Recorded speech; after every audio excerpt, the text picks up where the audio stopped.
wabarakatuh.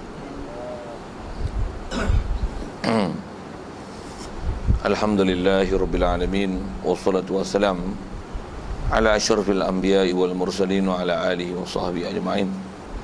Subhanaka la ilma lana illa ma 'allamtana innaka antal alimul hakim.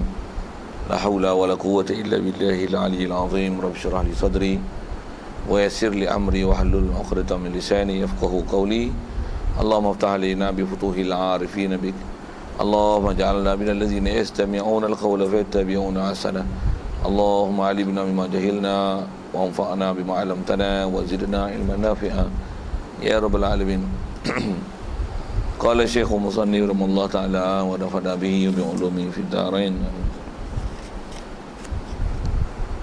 Kata Musannif rahimahullah ta'ala wa kuriha iktida'un bi fasiqin wa mubtadi'in ka rafidin wa ilam yujad ahadun siwahuma ma lam yakhsha fitnatan wa qila la yasihul iktida'u bihima wa kuriha aidan iktida'un bi muwaswisin wa aqlafa la bi waladi zina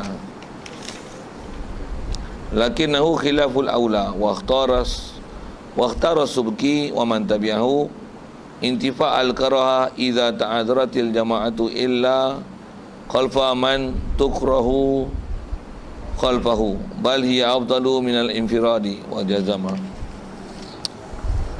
Jadi sekalian, pertama sekali, marilah kita rasakan syukur, terima kasih kepada Allah Ta'ala. Kesyukuran pertama sekali nikmat hidup yang masih Allah Ta'ala beri. Hidup kita Allah Ta'ala beri kita Islam, mak ayah kita Islam, Islamlah kita. Syukur banyak-banyak Islam kita dapat.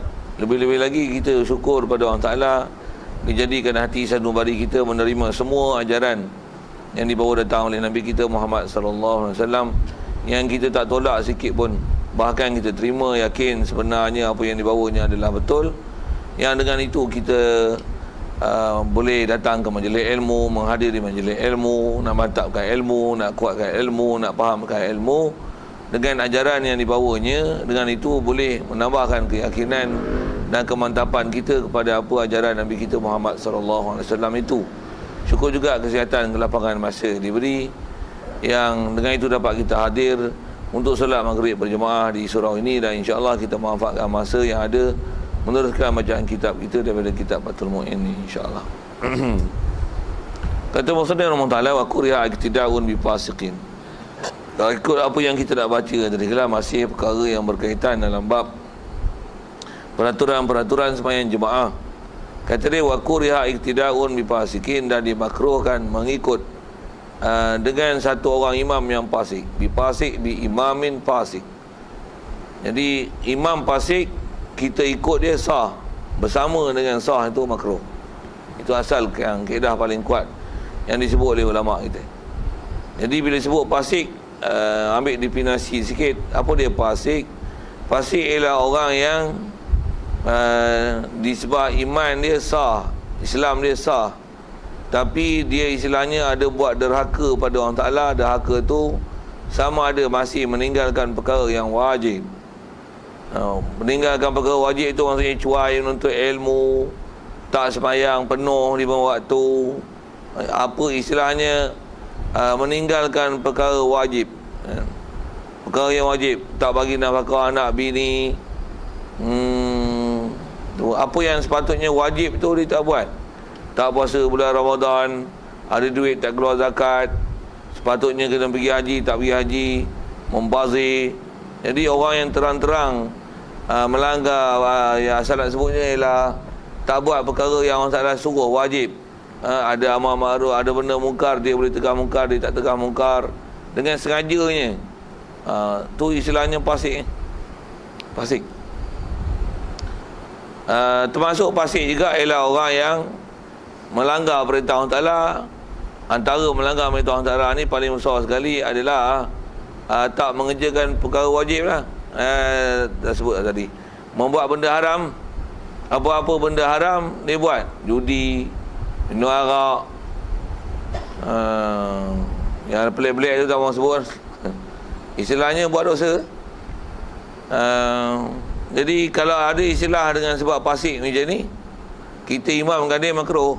Isu yang terdekat kadang orang tanya, imam isap rokok, kalau atas kata rokok tu haram, dia jadi imam, kita ikut makruh. Itu atas isu rokok haram. Kalau kata atas isu rokok tu dia tak haram, dia makruh, pun imam ni tak apa baik kan lah, tak apa sihat kepada otak dia. Berfikir sikit dengan ayat itu. Pasal kita nak cari imam ni, orang yang kita nak ikut mestilah orang terbaik. Dan kita pun disebah lantik jadi imam, takkan kita lantik imam dalam kawasan kita, melainkan orang yang paling baik di kalangan kita. Orang tu lah nak jadi imam lah.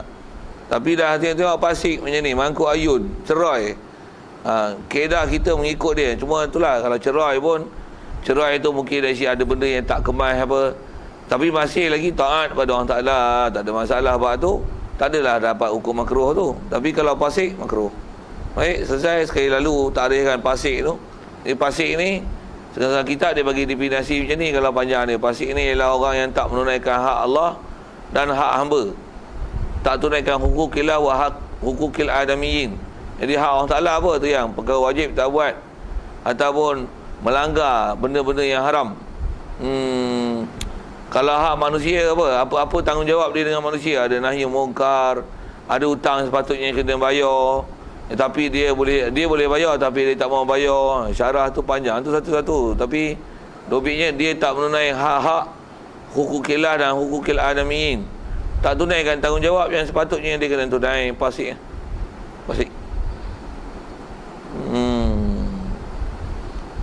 Bayang tuan-tuan kalau sebut sekali lagi Pasik, Tok Imam ni Pasik tak Pasik dia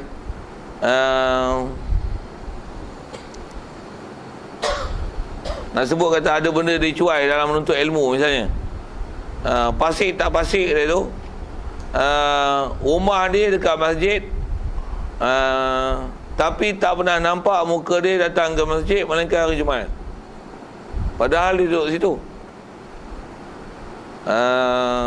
Cuma kalau tengok tu paling Pasik pasal apa? Sembahyang Jumaat kan sunat, atas pendapat yang sunat muakkad, dia sunat muakkad lah. Macam mana pun atas sebab ulama, orang yang bila dia meringan-ringankan sunat muakkad, dari si kategorinya orang yang bermudah-mudah dengan agama. Atas pendapat yang kata sembahyang jemaah ni adalah fardu kifayah, meninggalkan fardu kifayah.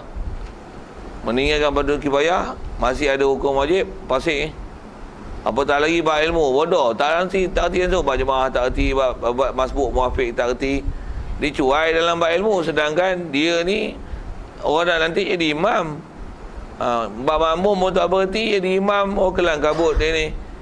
Disebab ilmu tak pergi belajar, sedangkan ada ilmu yang banyak kena belajar. Dicuai dalam bab ilmu fardu ain, ilmu tasawuf tak pergi belajar, ilmu tauhid tak pergi belajar. Yang ni kita pandang pada sudut tak pergi belajar tu saja. Taklah kita pandang pada sudut ada benda yang cedera dalam bab-bab i'tiqad dia, tapi pandang pada sudut tak pergi belajar tu saja. Pasik. Sekilas sekali lalu kepada bab Pasik tu. Satu kaedah kita faham Pasik ni tuan-tuan, kita wajib keluarkan diri kita daripada Pasik supaya tak nama Pasik. Maksudnya hukum ta'at. Bahasa lain Pasik ni adalah toleh. Selalu kita dengar soleh. Soleh orang baik, tunaikan hak Allah, hak manusia. Orang tak tunaikan hak Allah, hak manusia dipanggil toleh, dan toleh adalah fasik. Jadi makruh ikut imamnya ni. Begitu juga makruh ikut imam mubtadi'. Apa yang rasa saya nak sebut ni, sekali lalu lagi dalam bab Pasik ni, antara Pasik ni adalah imam-imam yang dia memandang remeh terhadap dosa-dosa kecil. Basuh kereta pakai seluar pendek, tu. Bini kat luar rumah dicium depan orang, Pasik tu. Pasal memang bini itu halal bini dia, tapi cium bini depan orang haram. Haram bukan masalah cium, haram masalah orang dia menampakkan perbuatan tersebut kepada orang tak sepatutnya melihat adegan itu. Boleh bahasa itu. Tak sepatutnya tunjukkan ke orang. Cium bini depan orang haram. Sikit kalau tak depan orang pun tuan-tuan, tanya ini, kalau tuan-tuan ada bini, tuan-tuan mesti tak cium bini depan anak. Cium macam kerengga cium tu. Gila kan? Mana pernah buat kerja itu? Bini. Apa payah mak pun, anak pun tahu. Ini abah dengan mak lah. Tuan-tuan mesti buat kerja itu. Oh, nak mampus. Itu depan. Nak apa kita kata nak mampus? Apa tak lagi depan orang yang tak ada kena-mengena dengan kita? Tak pasik tu. Pasik tu kan? Okey, sikitlah ke sana. Itu nak sebut pasik itulah sekali lalu. Begitu juga makruh ikut imam yang mubtadi'in, orang mubtadi'. Mubtadi' ni ialah orang-orang ahli bid'ah kalau asal terjemah Siapa orang ahli bid'ah ni? Orang yang mereka perkara-perkara yang tak ada dalam agama. Selalunya dalam kitab, siapa dia bagi contoh ahli bid'ah ni? Bid'ah ni dari sudut nak belajar dia memang kena belajar betul. Apa-apa nak faham bid'ah tak bid'ah apa nama tu. Jadi bid'ah yang kita bicara ni ialah bid'ah yang perbuatan itu mereka-reka dalam bab agama yang tak pernah Rasulullah tunjuk jalan membuat perkara-perkara tersebut. Tapi dia itu adalah kerja dia, amalan dia, praktikal dia harian. Yang pula tak pula sampai dia reka tu sampai merosakkan akidah, tidak. Tapi mereka-reka benda yang nisbah Rasulullah tak pernah buat, dia buat. Buat misal contoh contoh bagi kita kitab dulu. Contoh kitab dia kata Rafidhiyin, seperti Rafidhi. Rafidhi ni terjemah mudah kita dalam kitab-kitab tauhid, dalam kitab-kitab fiqh pun dia terjemah mudah Syiah, puak Syiah. Jadi kalau dalam asal kitab kita ni dia kata Syiah ni buat mubtadi'. Mubtadi' ni apa? Reka perkara yang tak sepatutnya dia reka. Hari Ashura, hari ambulan kena standby. Faham saya cakap apa?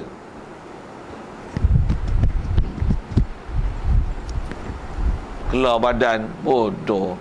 Kita cabut bulu kening Muharram. Cabut bulu kening Muharram kan? Saja-saja ambil pisau tarik haram. Ini kelar badan, ambil pisau belik, buka otak, cucuk pukul belakang. Pasal apa?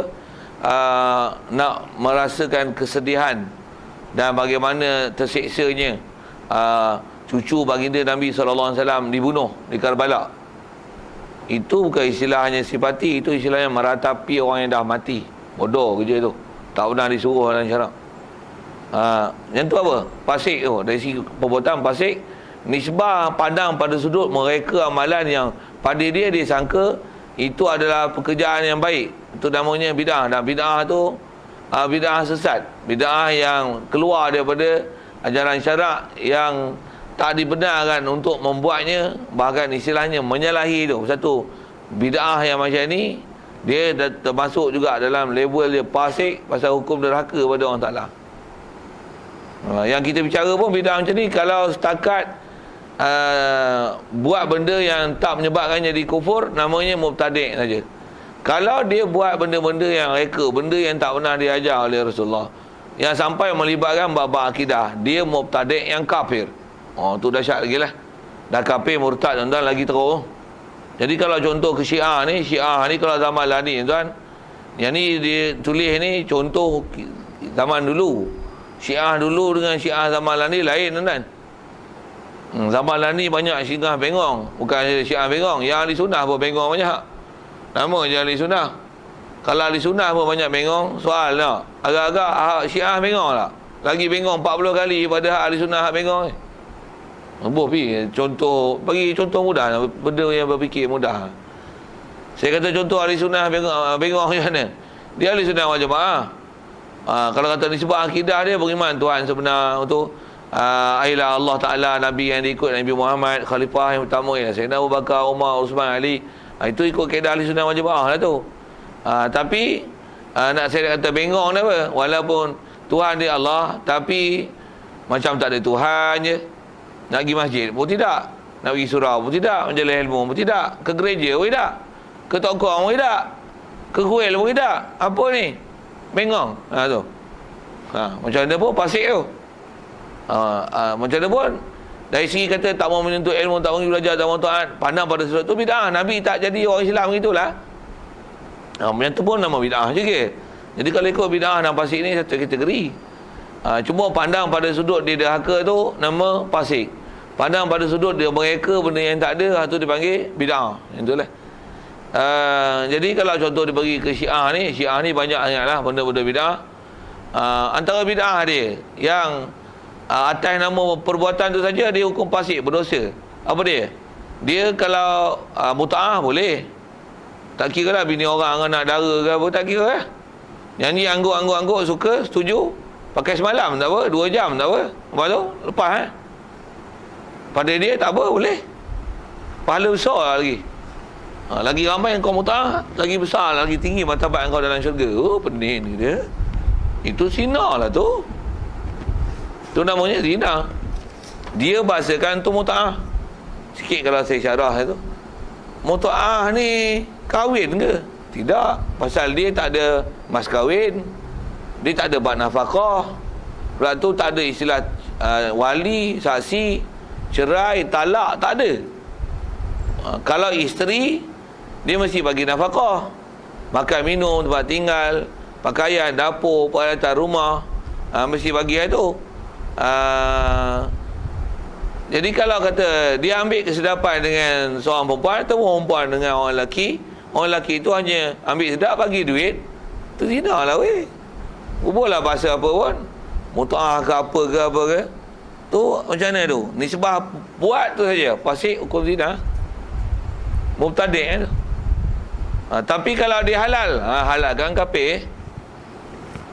Kalau kafir lagi tak boleh ikut, pasal keadaannya orang fasik pun makruh.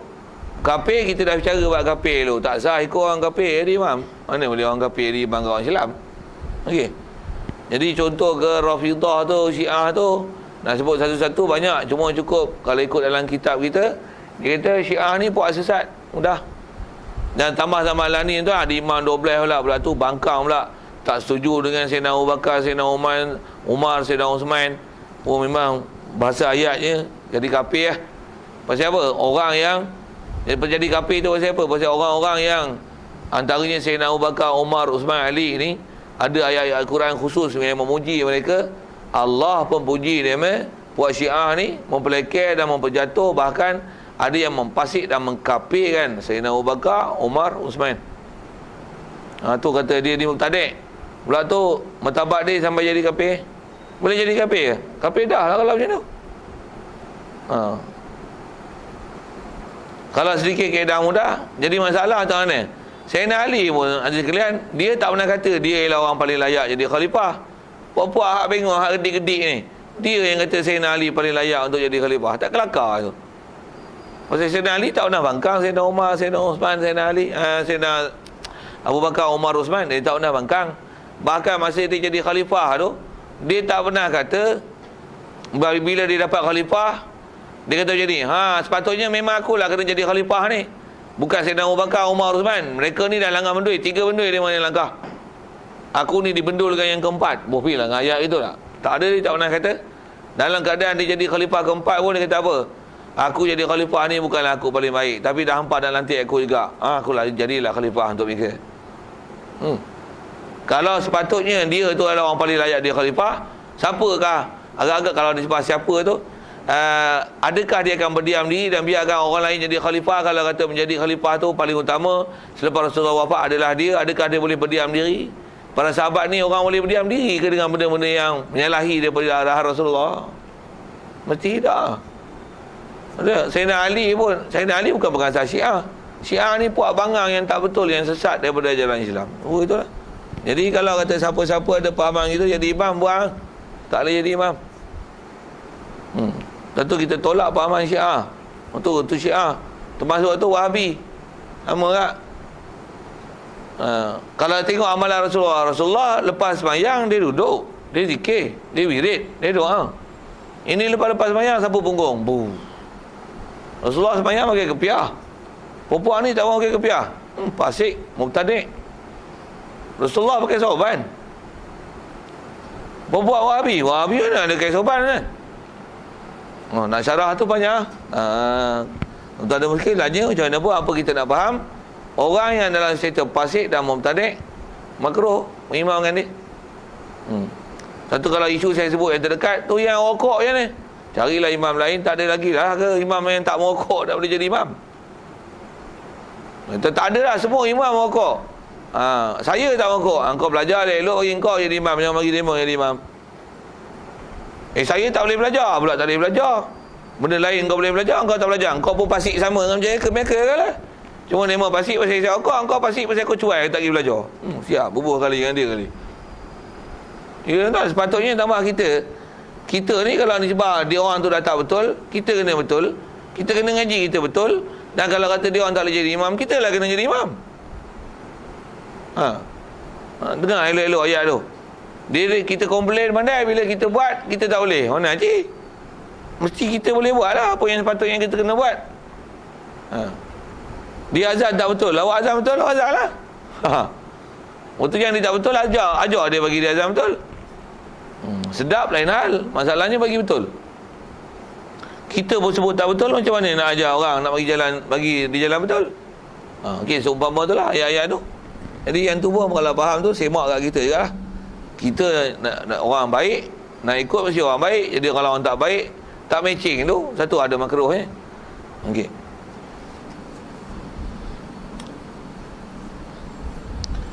Jadi makruh kita berikutkan imam macam ni, wa ilam yujad ahadun siwahuma. Sekalipun tak didapati seorang pun boleh jadi imam selain daripada imam yang fasik dan mubtadi'. Dua orang ni ada. Imamnya fasik, imamnya isyak rokok, imamnya pakai seluar pendek, imamnya nak pergi semayang cium bini depan-depan orang lah tu. Itu je imam yang ada sekalipun. Jemaah dengan mereka makruh, baik imam seorang. Kaedah yang kita dah belajar, apa-apa yang makruh dalam perbuatan jemaah dia meluputkan pahala. Tak ada pahala. Penat ya. Pahala jemaah tu tak hasil. Baik. Jadi makruh ni malam yakhsha fitnatan. Selama-lama tak takut ia makmum akan fitnah. Apa maksud fitnah sini? Fitnah ni bahasa kita pun guna fitnah, tapi pagi tengok takrif dia sikit.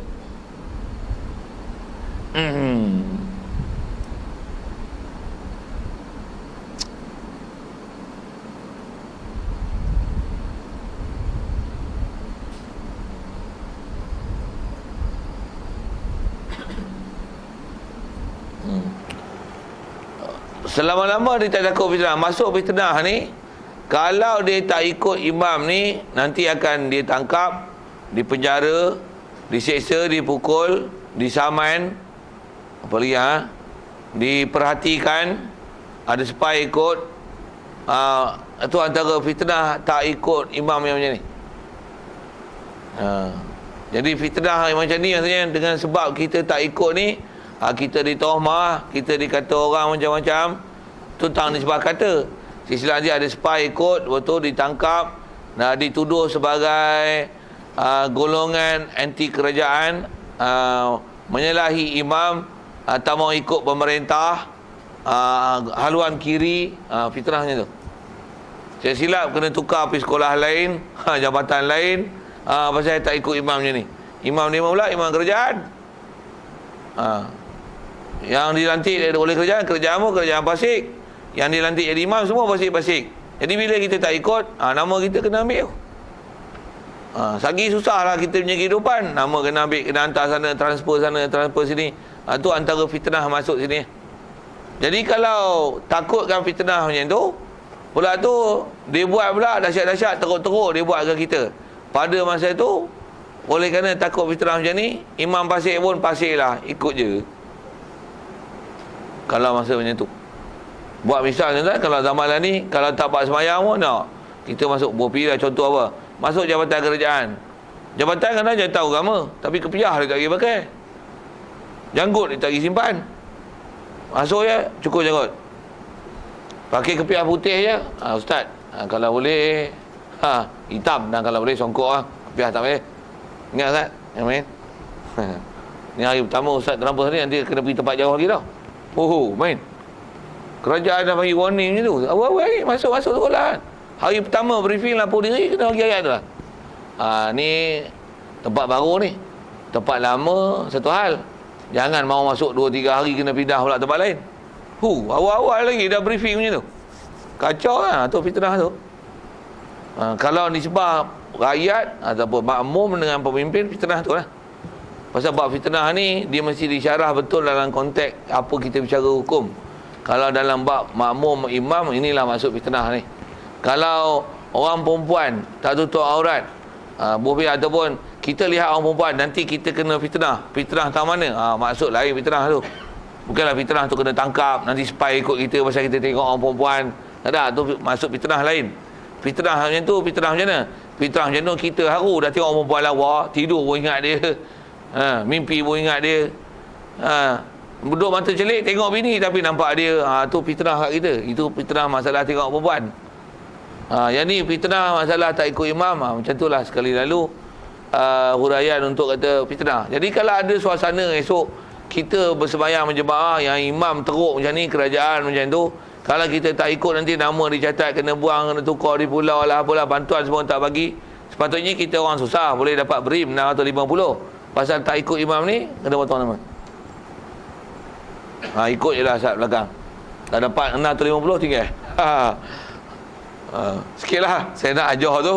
Pasal benda tu memang ni benar dalam syarak. Pasal tu hak kita tu. Pasal kita orang susah, sepatutnya bagi bantuan, sepatutnya kita kena dapat.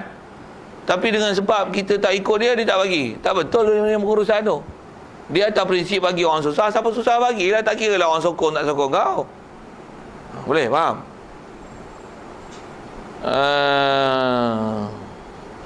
Baik.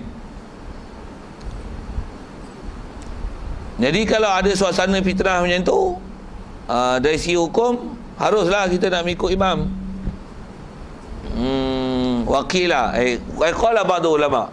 Tapi kila ni kita dah belajar pada dulu kaedah fiqh kita, bila sebut kila qala ba'du ulama, ba'd pun tak sebut siapa.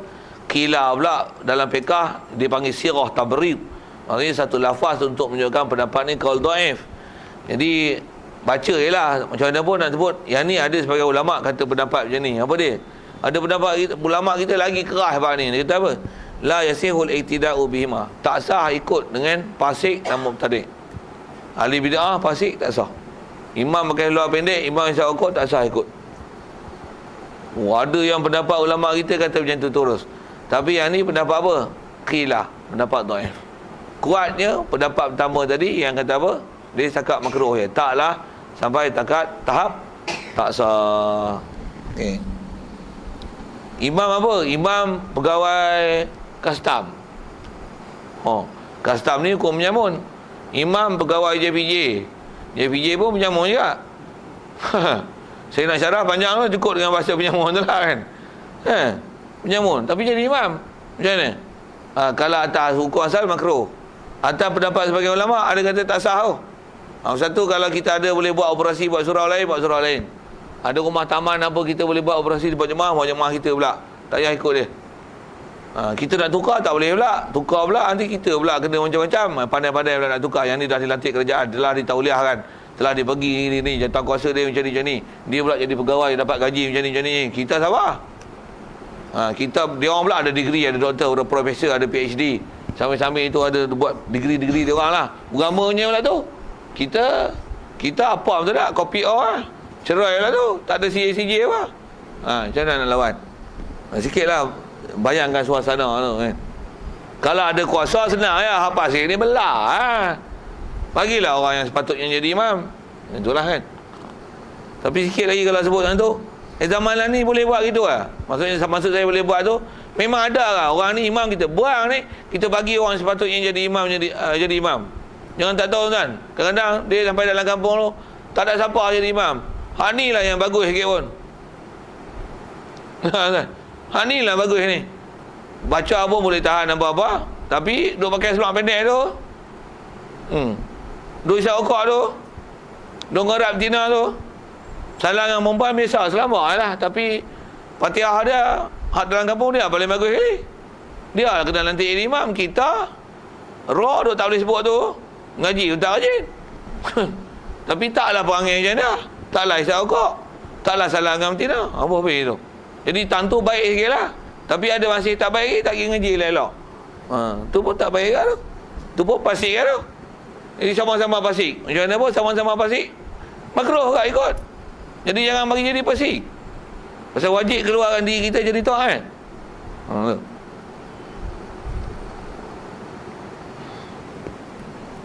Baik, wa kuriha aidan iktida'un bi muwaswisin. Makruh juga kata dia mengikut dengan orang yang muwaswis. Muwaswis ni orang yang bersifat was-was. Imam ni sasat, katalah dia jadi imam, jadi perangai was-was. Disebut umum was-was tu sama ada was-was dalam bab wudu, was-was dalam bab bacaan. Dia jenis was-was. Jadi imam makruh. Kalau bab wudu katalah kita tak tengok, tapi jenis was-was baca. Dia kalau baca bismillah kat 10 kali, bismillahirrahmanirrahim. Apa bis main tengah tu? Allah pun nak pergi takbir tu. Allahu akbar. Ya Allah. Macam mana? Sah lah. Tapi kalau istilah ada was-was macam tu, makruh. Fatihah dah habis waladdallin. Amin. Lepas tu bismillahirrahmanirrahim. Alhamdulillahirabbil alamin. Fatihah sekali lagi. Siapa? Was-was tadi takut tak sah. Baca sekali lagi. Cari iman lain. Cari iman lain. Tak ada iman lain kan teruk macam ni. Dan jangan tak tahu tuan-tuan, makin belakang kita ni makin teruk. Saya duk tengok teruk lah keliling kita, teruk macam-macam kan. Teruk lah. Oh. Kalau hari badan tak larat pula, malah fikir pula, letih sikit. Tengok suasana yang ada, letih 3-4 kali kan. Allah, letih kan tengok. Macam tak daya tengok ni suasana yang ada. Baik, wa aqlafa. Dan juga makruh ikut imam yang aqlaf. Aqlaf ni kita selalu sebut dengan bahasa kulub tu kan. Imam kulub. Imam kulub. Imam yang tak berkhatan. Masuk Jawi dulu, dia tak nak, dia lari. Mak bapak dah mati. Ya, bila mak angkat, tahu Tok Wan ni manja sikit dengan cucu. Sampai ke sudah tak berkhatan budak tu. Tapi pandailah baca Fatihah apa, boleh jadi imam. Tapi memang tak khatan. Satu kampung tahu. Macam mana tu? Makruh jadi imam. Pasal apa? Tak berkhatan tu pasik siah. Pasal kaedah kita dalam mazhab Syafi'i, berkhatan tu wajib. Bagi lelaki wajib, perempuan wajib khatan. Lelaki wajib potong kulit yang menutup kepala. Waktu kawan tu tak bangun pun kepala nampak. Tu kadar tu yang wajib potong dalam kaedah Syafi'i. Kalau orang perempuan nak sebab potong, nak potong apa? Potong tu daging yang tumbuh di atas lubang kecil tu. Sekadar nama potong, acik ada potong, dia tak boleh ambil juara cucuk. Tu tak sah. Itu bukan potong. Dia potong walaupun secebir sikit, ambil ketik kuku, potong.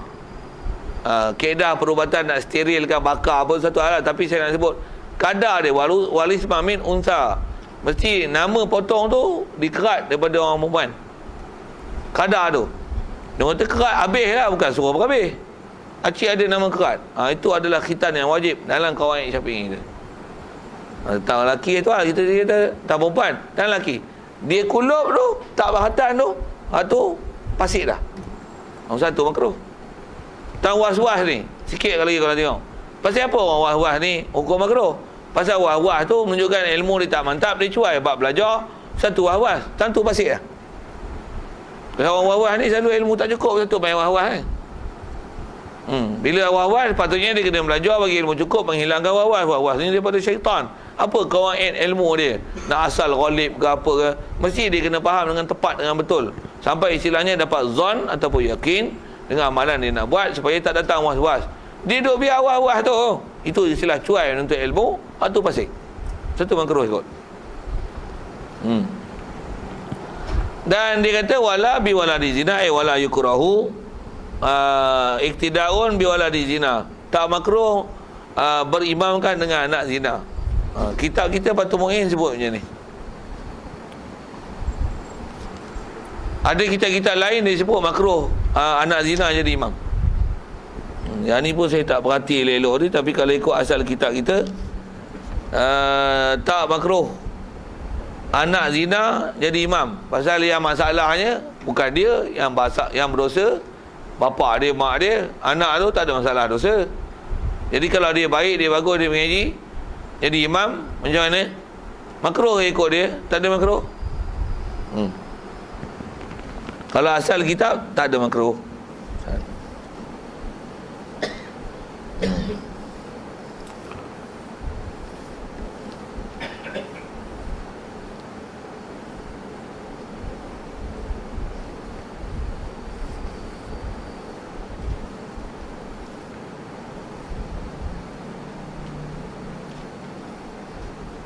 Dia ada syarah panjang lah. Cukuplah saya sebut itu rasanya. Satu, kalau ada orang yang dia ni status dia anak yang bapa dia tak cukup status untuk dibin dengan dia, tu istilah lani lah untuk anak zina tu. Dia tak dia jadi imam, macam mana? Biarlah. Dia orang bagus. Yang tak bagus mak bapak dia. Biar. Daripada yang ni anak dia status bagus, sah dibin dengan mak bapak dia, tapi pasik. Dia rokok, mayang orang tidak. Baik lah tu. Cuma faktor keturunan tak cantik lah. Tapi bukan salah dia. Cuma macam mana pun atas kaedah kitab kita ni disebut tak ada makruh anak zina jadi imam, lakinahu khilaful aula. Akan tetapi anak zina ni jadi imam adalah menyalahi lebih utama. Kalau pandang pada sudut keutamaan, carilah imam ni orang yang nisbah kepribadian dia dan karakter dia, apa lagi ciri-ciri dia, ada nilai-nilai pemimpin yang sifat dia tidak boleh dipertikaikan oleh masyarakat. Itu lagi baguslah kan.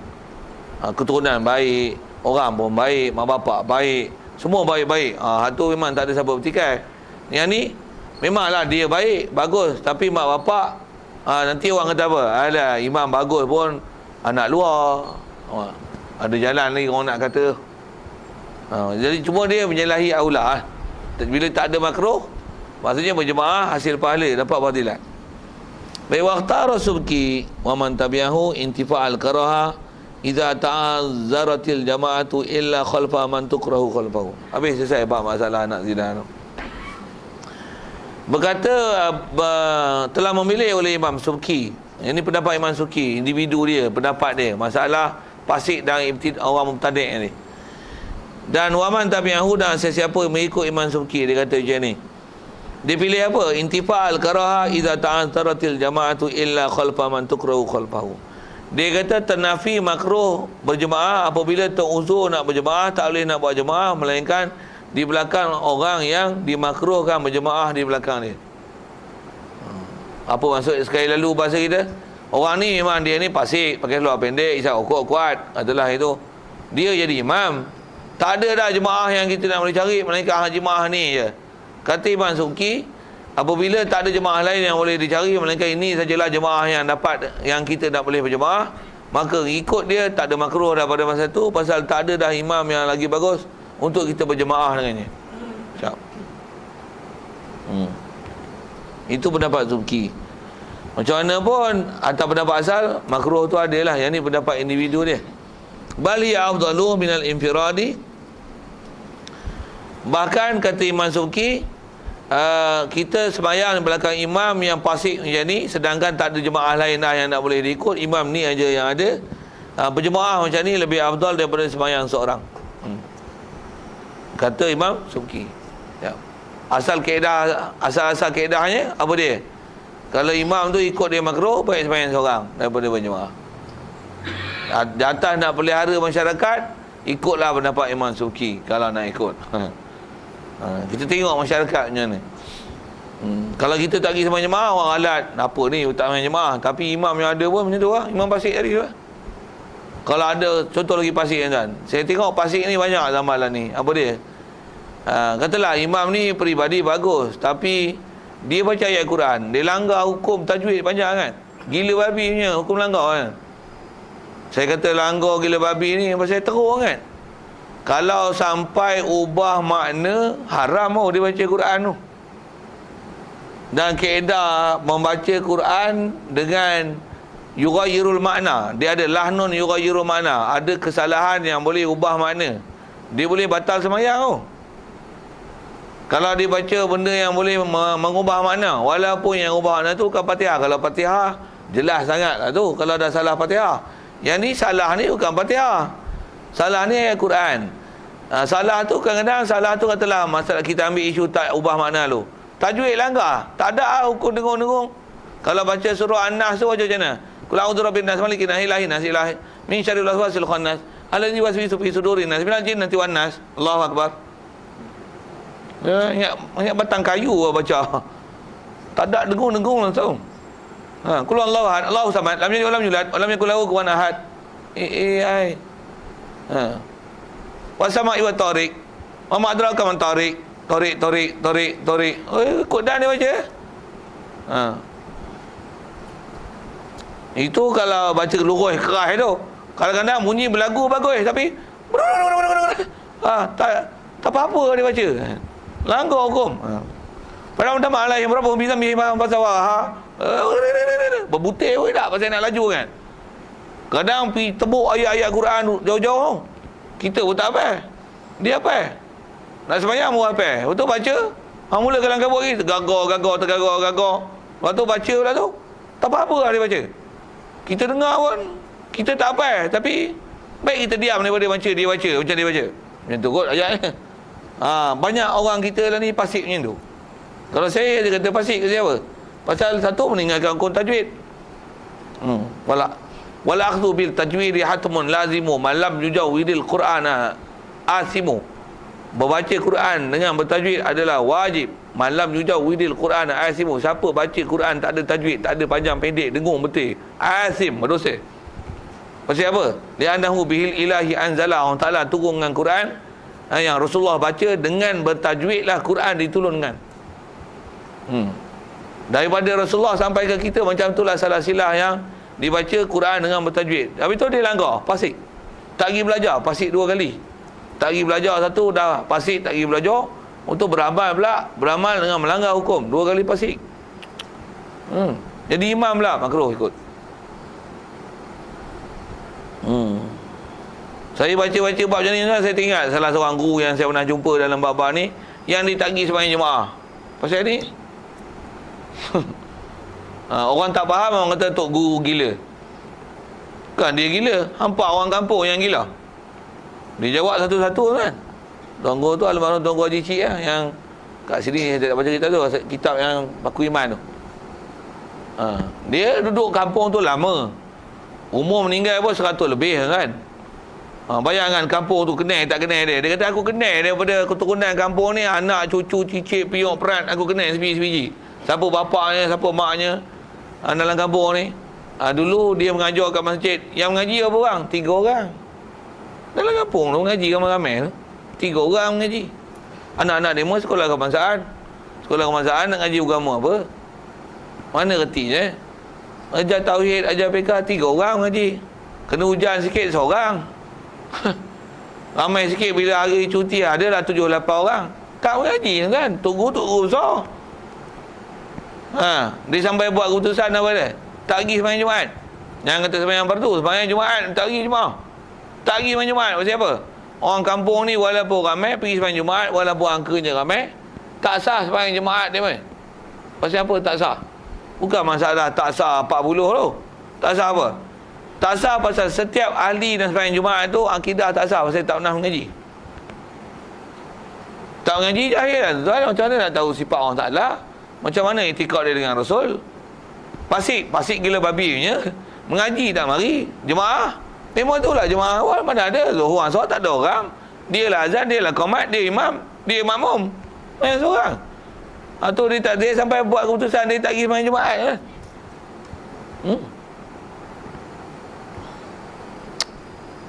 Kita kau tak sampai tempat macam tu okay? Jangan tak tahu tu kan, belakang-belakang ni esok jadi tu. Tengok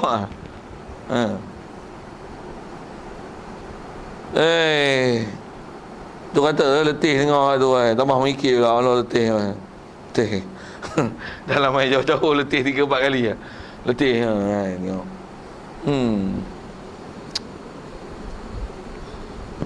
Wajah sama Syekhuna bi annaha, dan telah jazam oleh guru kami Ibn Hajar bi annaha dengan bahasanya jamaah ni la tazulu hina izin, tak kena. Bahawasanya makruh ni, kata Ibn Hajar, makruh ni tak hilang, maksudnya tak hilang hukum makruh pada ketika itu. Tetap makruh ada, walaupun Syekh Subki kata tak ada dah jemaah lain nak boleh ikut melainkan jemaah ni, makruh tu hilang. Bila faham makruh, ada juga hasil pahala. Kata Syekh Ibn Hajar, jemaah-jemaah juga, tapi tetap makruh tu ada, kata Ibn Hajar. Dan kalau ikut, itulah asal hukum fiqh yang jumhur ulama sebut. Bal kata dia al-infiradu afdalu minha. Bahkan kalau tahqiq Ibn Hajar, dia kata sembahyang berseorangan tu lebih afdal daripada kita berjemaah dengan imam fasik tadi. Kalau ikut itu kurang sahih. Okey, siap. Wa qala ba'du ashabina wal aujahu indi ma qalahu Subki rahimallahu taala. Dan tarjih kata Imam Syekh Zainuddin Al-Malbari ni, kata dia berkata sebahagian ashab Syafi'i kita. Maksudnya ashab ni ulama-ulama yang mengikut perkaedaan mazhab Syafi'i ni, kata wal aujahu indi, yang paling ada jalan indi di sisi aku, di sisi Syekh Zainuddin Al-Malbari ni. Dia kata ma qalahu Subki adalah barang yang dikata oleh Imam Subki rahimallahu taala. Kalau sikit ambil pendapat dia pasal apa tu? Pasal dia nak jaga masyarakat tamura'ah berjemaah. Kalau orang baik-baik tak pergi jemaah dah, tinggal orang fasik aja, habis. Maksudnya nanti sampai